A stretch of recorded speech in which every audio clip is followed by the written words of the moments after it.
Welcome back to the Slow Flowers Show with Deborah Prinzing. I'm Deborah Prinzing, and today I have two fabulous guests coming to us from North Carolina, and I want to welcome Julia Carpico, Market Manager of Piedmont Wholesale Flowers. Hi, Julia.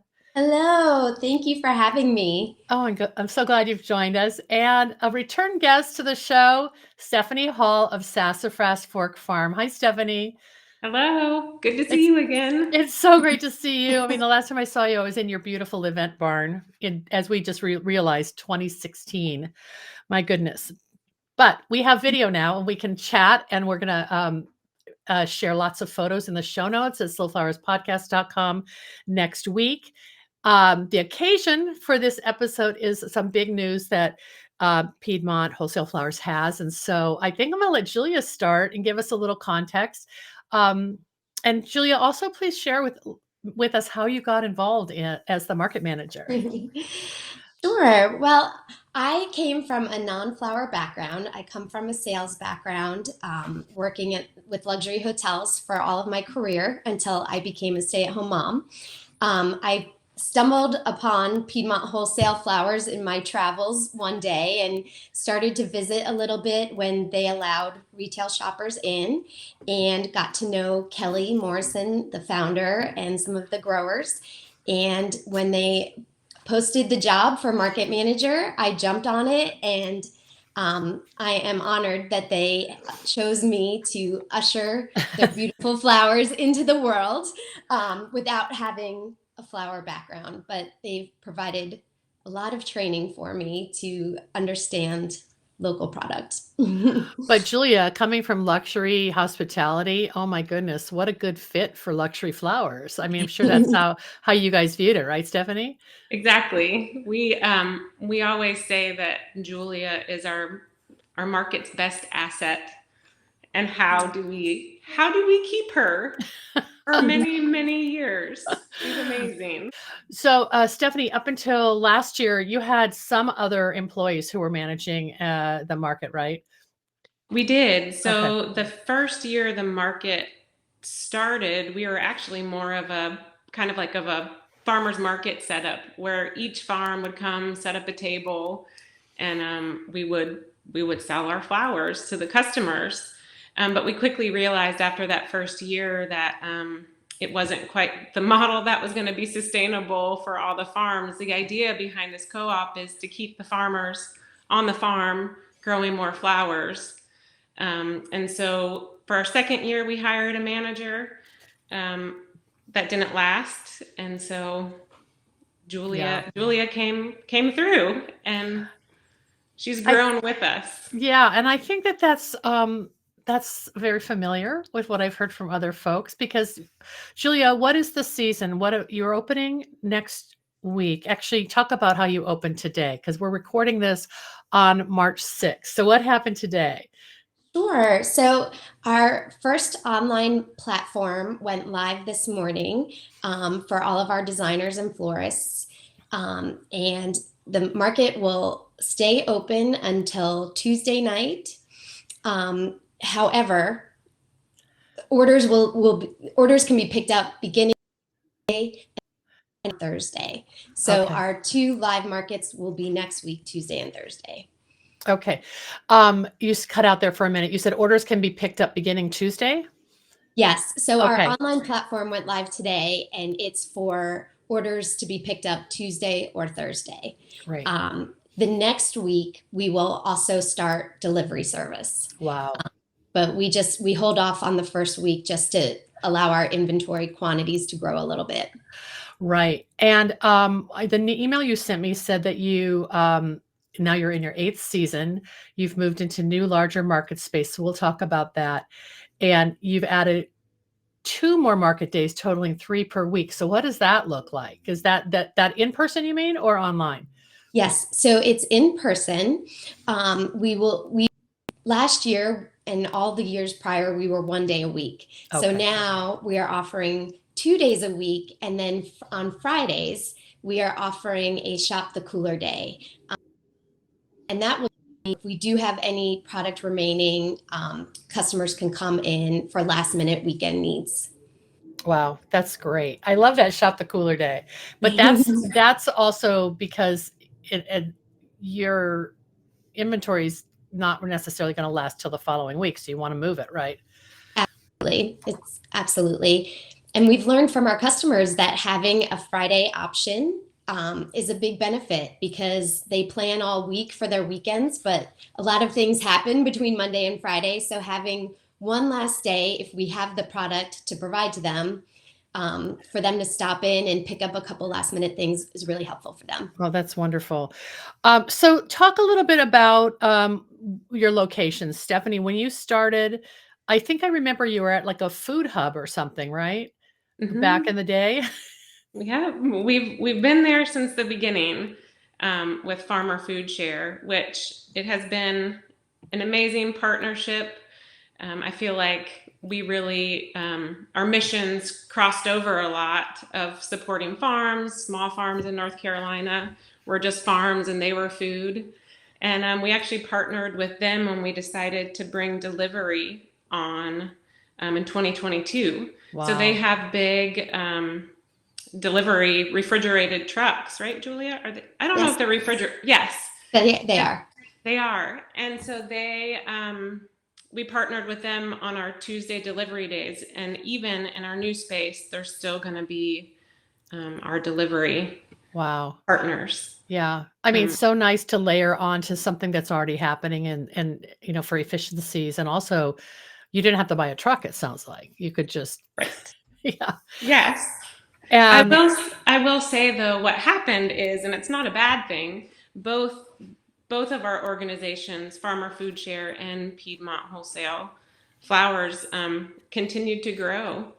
And so we grew out of their space just as their space, they needed to grow into what we were occupying. Right. So a happy change then, right? Yes, exactly.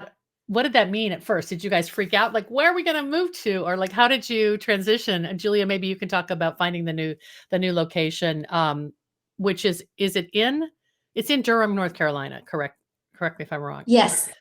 Okay. That's correct. It's just a few miles down the road from Farmer Food Share, our original location. So it's really nice. Yes, of course, when we realized that we were growing and we needed new space, it was scary at first because finding space in downtown Durham, the woman that owns the lease to the space, she has created the sweet space that's meant for collaboration of local art, movement, and sound artists, basically. Wow. She runs a small little coffee pop-up within the space, but naturally she wanted to have someone a little more permanent share the space with her. And just by luck, one of our farms was her friend, and we made this connection, saw the space, fell in love with it. And now it's this perfect setting for us. Our customers can get a coffee or an espresso when they come in and pick up their order, or if they want to hang out and shop a little bit from the inventory we have there, they can do that. And so it's just honestly the perfect setting for us. Oh, that's great. And you were also in Durham before? I know Piedmont is the whole region, right? Yes. Piedmont is the region of North Carolina that we're located in, but our market has always been based in Durham. So the way it works then, when you mentioned that you have the online availability, so I'm assuming all the farmers are posting their availability by what, Tuesday night or something like that? Like you went live today, so I'm wondering how soon you got all that.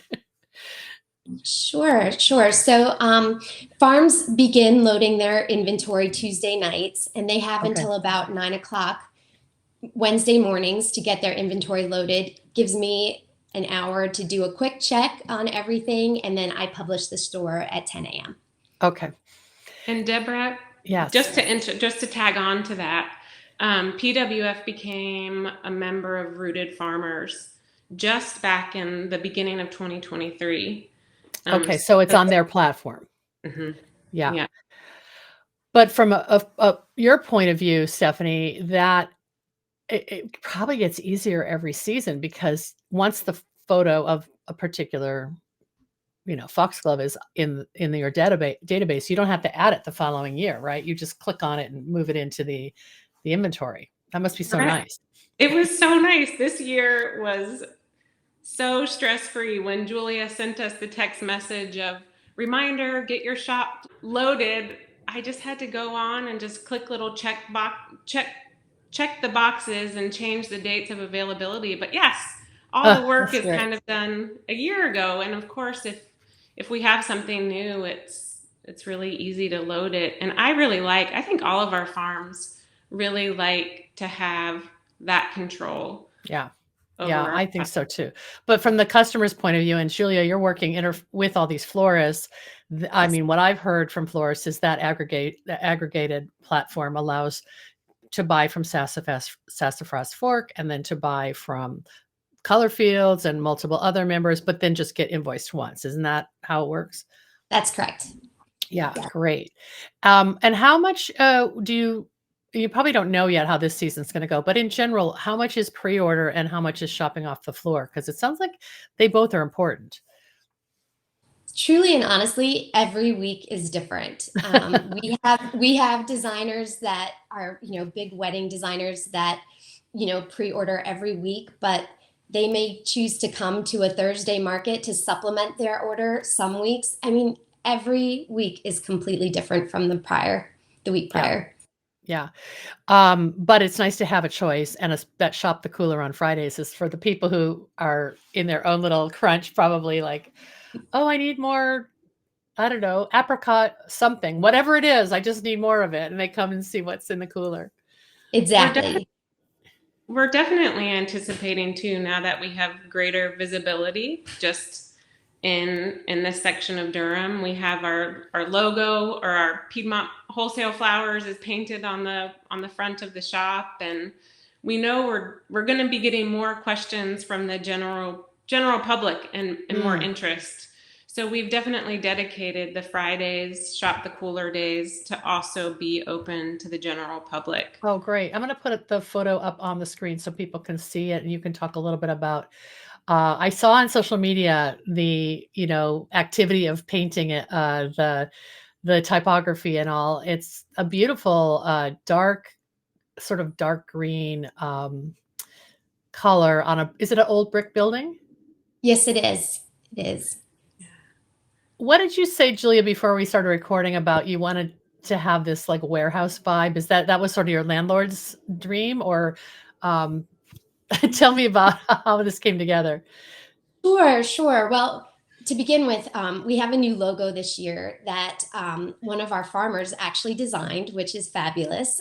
Lauren Hoover with Bottom of the Fox Farm also has graphic design background, so she has created a whole new logo shop for us. We have multiple different options. Yeah, I'm going to try to get that up on the screen while we're chatting. So keep going. Yeah. Sure, sure. But one request that Carrie, the owner of Perfect Lovers, which is the coffee artistic collaborative space, she just asked for us to keep the downtown Durham warehouse feel when we put our name on the front of the building. So initially we had thought about having flowers painted up there or doing something incorporating our new logo. But really, those letters are at the heart of the downtown Durham warehouse feel. So that's why it looks as it looks. I think it's really cute. It's really great. And like we were saying, it probably will have some really cute plantings in the trough out front once we get past the season. Here's the logo. I just able to get it up. That's Yes. great. It's really great. I love it. It's so happy. My goodness. So back to your point, Stephanie, about the public. Have you sold to the public before? Or is this a new thing?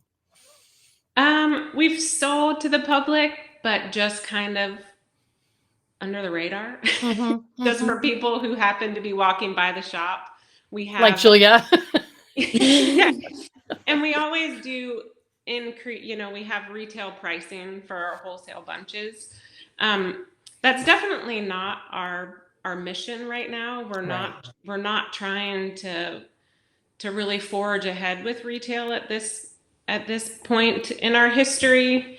Our mission and vision is definitely for our wholesale customers. Right. Right. No, I support that. You're in a difficult situation, especially if you have this highly visible space. So I can see that you're just trying to get ahead of it and not have have any surprises about that. But for your job to serve your customers, it sounds like even this location is more convenient, and getting the added chance to network and have coffee. And it's like a positive thing when people come in, even if they're stressed, they're going to just have a little moment to enjoy themselves, I hope. Yeah.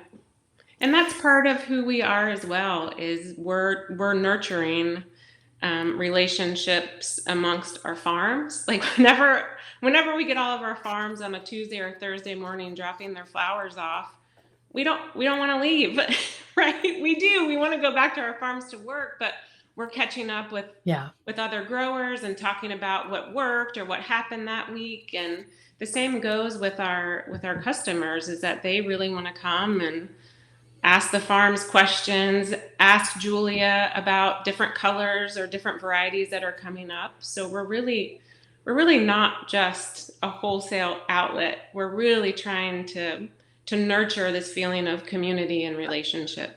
I can feel that. And I just think the longevity of being now in your 8th season, congratulations. That's really amazing, because it's so many people want to start co-ops, but you were one of the first few who actually got started after the Seattle Wholesale Growers Market and hung in there. And it's a lot of work. I remember talking with Kelly about that. Just getting the original funding and all. So now you've grown to, is it 14 farms? And talk a little bit about where they are coming from, and how do people become members to sell. Maybe Julia, you can talk a little bit about who are the, I don't want to say old timers like Stephanie, but who has longevity, and then how do you make space for new growers? Sure. So most of our farms have actually been with us since I started in 2019. We have added a few farms since 2019. I can tell you they're carefully vetted. Our board members visit the farms. We do ask that they have a certain amount of years of wholesale experience before they join us. So our farms are carefully vetted, and they're all within, I'd say, the furthest farm from our market is maybe 40 miles at maximum. Great. Everyone is pretty close to the downtown Durham area, like within 30-minute drive, I'd say. So that's great. And then you have a few people that you said are in their 1-year trial period. So how do people get onboarded and sort of have that trial period and then graduate up to a permanent member? Sure. So first, we have an application on our website that farms need to complete. The application is shared with and reviewed by all of our board members. And then from that point, if a farm is onboarded, they are onboarded in what's called a 1-year trial period. That trial period is for the benefit of not just PWF, but also for the grower. Sure. Make sure that it's the right fit, make sure that they're comfortable dropping off flowers to us twice weekly, and they like working with the Rooted Farmers platform. There's so many things we want to work with. And of course, we are making sure that their product is a good fit for PWF. It fits the standards that we promote. Mm-hmm. And so those 1-year trial members will earn voting power and become true owners of the co-op at their 1-year anniversary. Got it. That's great. That's exciting. Mm-hmm. We talked about you starting in early March. Is this the earliest you've actually opened your doors for a season, or is this typical? This is typical. Okay. It's typically mid-March, just depending on what Mother Nature provides to us. That's great. And then how late do you go in the year? Historically, usually the last week of October to the first or second week of November. Okay. Wow. That's a long growing season. Mhm. Stephanie, I want to ask you about what are you going to deliver next week from Sassafras Fork? Like what did you upload this morning or yesterday? And uh, what are Yeah. your first crops of the season? So my first crops this year, which is very different from years past, I just have poppies and anemones growing right now, and they're finally stretching, getting to that nice long length. So I was able to offer the longer length stems for next week. We do offer in our platform. We offer, standard stems, but we also give the option of farms to list shorter Sure. shorter stems, but for a different price. So that's really nice because some of the florists they don't need the really long stems. They're trying to make a boutonniere or make a little table compote. So it's nice to be able to um, offer everything that comes off of our Right. farm, really. Right. Right. Um, Are those, did you grow those or are you growing them in a high tunnel? Oh, I know spring comes early in the season in the South. It does. We've had a really warm, pretty mild week this week. But I will say, in order to get a little earlier blooms, I'm not trying to push the season a lot, Okay. but the high Okay. tunnels really, like, as everyone knows, the high tunnels just give you such higher quality of Mm-hmm. flowers. And Mm-hmm. this is actually my first year growing. I grow the Champagne Bubbles series of poppies, and they do great out in the field. I've always produced really lovely crops in the field, but I had space this year in my tunnels because I'm not growing tulips. That's the biggest. Okay, I That's was the going to biggest ask change. you, what's the change? Yes, that's the Okay. biggest change. Yeah. So, Okay. so So on a positive note, you getting out of tulips maybe made room for another grower to up their quantities. And I'm sure Julia, you can talk a little bit about that with crop planning. And as the market manager, you probably have to have these big discussions about who's growing what when and how does that when that must start earlier in the year. Yes, I mean, I feel at every meeting we talk crop planning with the group. Um, I have been visiting a lot of our customers in person now, and it really gives me more insight to what they're hopeful for in the next year. And then I can share that with our farms. So yes, it is kind of like playing Tetris with crop planning a little bit, but Yes. it always works out. Well, So it's good. I love that you mentioned visiting the customers. So I do kind of want to ask you to, you know, share the kind of what is the zeitgeist of the floral marketplace in Raleigh-Durham? Like, is it very wedding driven? Is it retail flower shop driven, or is it a good mix? Like, what are you seeing among the customers that you're interacting with, or what are you hearing? Yes. So it's truly a good mix. I mean, we Okay. have brick and mortar customers that own flower shops. There, some of them are our largest customers. But then we have very large event planners too. So we see, it's an even mix of both. Wow. Wow. And do you feel like, since I didn't realize you started in 2019, so you've got a little bit of a perspective through COVID, congratulations. Well, to all of you. What, if anything, is the sentiment among the marketplace? Are florists asking more for North Carolina grown product because their customers are asking for it? Or like, what is influencing them to really see you as like a priceless asset for the marketplace? So I feel that first of all, COVID definitely kind of catapulted the need for Mhm. for Mhm. our customers to source locally. But fortunately, the trend is definitely moving to customers wanting to support their local farms, their local marketplaces, and it's becoming really important for the retail shoppers to know that they are supporting local farms. So it's been a great thing for us and for local farmers everywhere, I'm sure, Yeah. that the trend is moving strongly in that direction. And by doing that sort of one-on-one visits to customer studios, or I mean the markets wholesale customer studios and shops. I'm sure it's great research, and you have intel about things that you have to do that in person to really learn about what makes someone tick. Yes, I mean, it's great insight for me to get to see their space and see where they're working.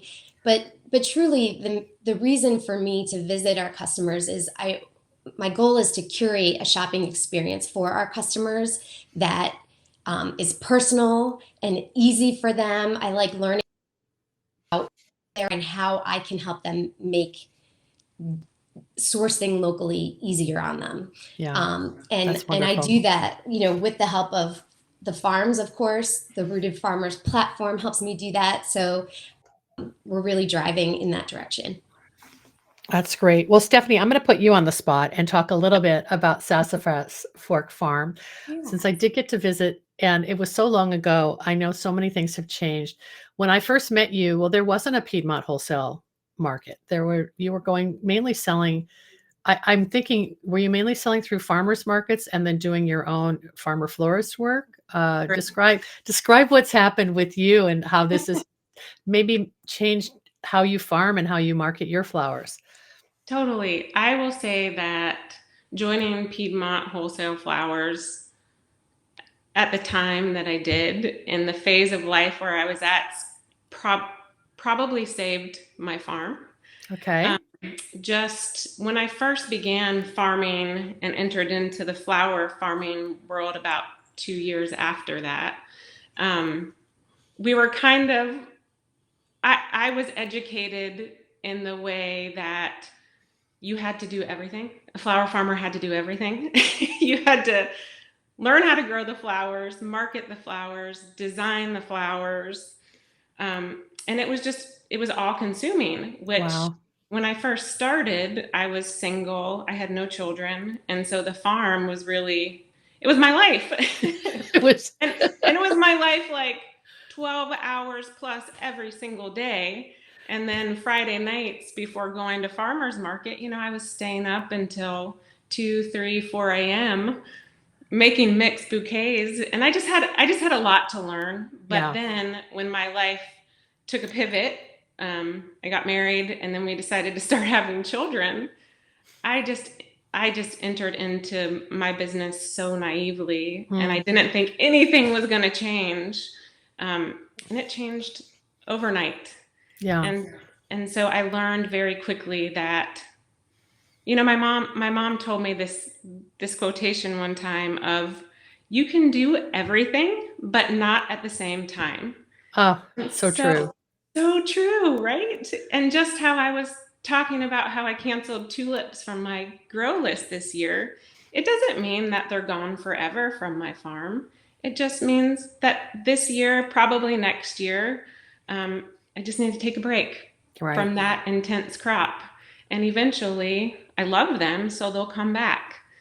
But once I had my 2 boys, I had to stop doing farmer-florist work. Okay. So you're not doing design work at all right now. No. But you are a farmer who knows what florists want and designers want. So it makes you a better grower for the market that Julia's interacting with. Exactly. You understand what they need. Exactly. Yes. And I love our florists. I love them so much because that's what they do. And that's what they do best is, picking our flowers and then making these beautiful, creative arrangements and wedding decors. And I don't have to do that. I can grow and do what I've really decided to focus on. Yeah. That's really helpful to hear. Stephanie, also, do you feel because of your transitioning away from farmers markets from a personal point of view, you must feel like you have family time, even though you still have to keep an eye on the crops, but your weekends are freed up, right? Correct. Yes. Wow. So once the kids are getting, they're 4 and 7 this year. Oh and my gosh. They're not babies anymore. Not babies. So I thought after they were out of the baby phase that my calendar would open up so much more, but it's filling up more because they're into more activities. Yeah. So Saturdays are important to keep. Yeah. For families. And your story is one snapshot. Julia, there's 13 other farmers, and I'm sure this is sounding familiar. I know that not all your farms are female owned, but probably the majority of them are moms or parents or families, right? Yes, every one of our farms has a female owner. Wow. Every single one, which we're very proud of. Yeah. Well, it's the creative, what do we call it? The creative collaboration of, feminine creativity. I love that all. That's wonderful. So you're opening your doors, and are you going to have a party next week on Tuesday when people can come pick up those flowers? And it's going to be really exciting for you to show it off. Mm-hmm. Yes, we're so excited to open those doors officially for the first time. And we've always been in the same spot, so it's nice to have a change too, and to have caffeine to offer our customers is like a huge bonus. That's well, I mean, I was gonna ask you, was it hard to get the cooler in? But you mentioned that you have the cooler, so I'm assuming that did it come from the old space, or did you upgrade or enlarge? So we just purchased our first cooler. We're such an amazing team. So family members and farmers put our cooler together for us. I love it. Our cooler is thanks to grants that we received from here in North Carolina. So that's like so special for us that we own this huge piece of equipment now, and we're excited to fill it up and let our customers shop. I love it. Congratulations. That's really amazing. Will you do events for your customers? I'm assuming people probably ask Stephanie, they probably ask you, can they come see your farm? Do you let people, I'm thinking about when the Seattle Wholesale Growers Market first started and I was on the board, we would do these occasional open farm days just for the customers to come see the farms. Are you able to do that? Or have you done that enough in the past that it doesn't need to happen now? So we actually, we've talked about it, and what I think about a month ago was the first time that we hosted one of our customers our growers Springforth farm hosted them at their farm, and it's something that was so successful that we're thinking we definitely need and want to offer that more to bigger groups of our customers. Well, it kind of goes along with what you said about how when you're in the market on Tuesdays and Thursdays, there's all this dialogue and interaction. So people know you, they want to buy from you, they want to support you. So getting them on the farm is just like gravy. That's just like a bonus that who has time, but maybe once a year, it's a good idea. I love hearing about that. And we would love to, since we're in this new space and there's just kind of where we set up, it's just an open kind of warehouse feel. And we would love to host events in this space, to potentially pairing up with one of our customers, like featuring a florist and having a crop feature. Oh, great. I love it. Yeah. Or a design workshop, something like that. Yes. What were you going to add, Julia? Oh, Deborah, I just wanted to add that at every one of our markets, we have a farmer present, at least one. Okay. Wow. Which really sets us apart too. Our customers love to come in and be able to chat face to face with our growers. So even if they don't get out to the farms, they get to meet and interact with our farmers at our market. And so important. It's fabulous to hear the questions that, go back and forth between the customer and the farmer. And it's just an awesome, awesome thing. Oh my gosh, that's amazing. Well, I'm so delighted to reconnect with you, Stephanie, and to meet you, Julia. I was just going to mention, and I'll put this in the show notes. Back in November 30th of 2016, when I was visiting the area, I got to visit Sassafras Fork and did an interview with you, Stephanie. So I'll share that link, although the story has changed. But that's kind of fun to go back. Look forward.